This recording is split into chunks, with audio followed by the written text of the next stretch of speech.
علم کا مجھ کو شوق عطا کر خدا، علم کا مجھ کو شوق عطا کر خدا، علم نافع ملے از پائے علماء۔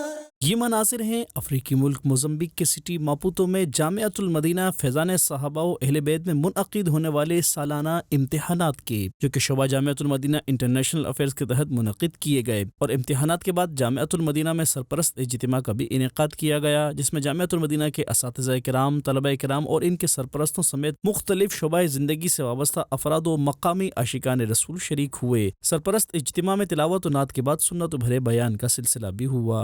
رحمان کی رحمت ہے یہ دعوت اسلامی، شیطان کی ہلاکت ہے یہ دعوت اسلامی، دعوت اسلامی ہے یہ دعوت اسلامی ہے۔ جبکہ منعقدہ اجتماع کے بعد دعوت اسلامی کے شعبہ FGRF کے تحت طلبہ کرام اور دیگر میں راشن کی تقسیم کاری کا سلسلہ ہوا۔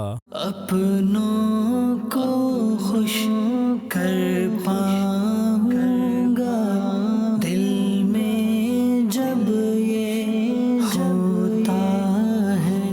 ادھر سالانہ امتحانات کے بعد ہونے والی چھٹیوں کے ایام سے فائدہ اٹھاتے ہوئے جامعۃ المدینہ کے اساتذہ کرام اور طلبہ کرام نے مدنی مرکز فیضان مدینہ ماپوتو موزمبیق میں مدنی قافلے میں سفر کی سعادت پائی، جہاں سیکھنے سکھانے کے حلقوں سمیت نیکی کی دعوت بھی عام کرنے کا سلسلہ رہا۔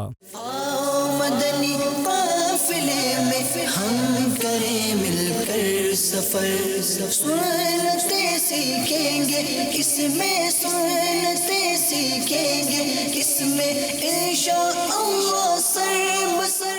اس موقع پر نگران ماپوتو پروونس نے مدنی خبروں سے گفتگو کرتے ہوئے بتایا۔ جامعۃ المدینہ ماپوتو موزمبیق میں تعلیمی سال مکمل ہوا اور اس کے اختتام پر ایک اجتماع پاک کا انعقاد کیا گیا، جس میں اسٹوڈنٹس کے جو سرپرست ہیں، رسپانسبلز ہیں، انہوں نے بھی شرکت کی اور یہاں نیکی کی دعوت عام کی گئی۔ ساتھ ہی ساتھ یہ بھی بتایا گیا طریقہ کار کہ اسٹوڈنٹس نے اپنی چھٹیاں نیکیوں میں کیسے گزارنی ہیں۔ ان میں FGRF کے تحت راشن کی ڈسٹریبیوشن بھی ہوئی اور الحمدللہ ہاتھوں ہاتھ مدنی قافلوں نے بھی راہ خدا عز و جل میں سفر کیا۔ یہ مدنی قافلہ آپ کے سامنے ہے۔ ٹیچرز اور اسٹوڈنٹس راہ خدا عز و جل میں مدنی قافلے کے مسافر بنے ہیں۔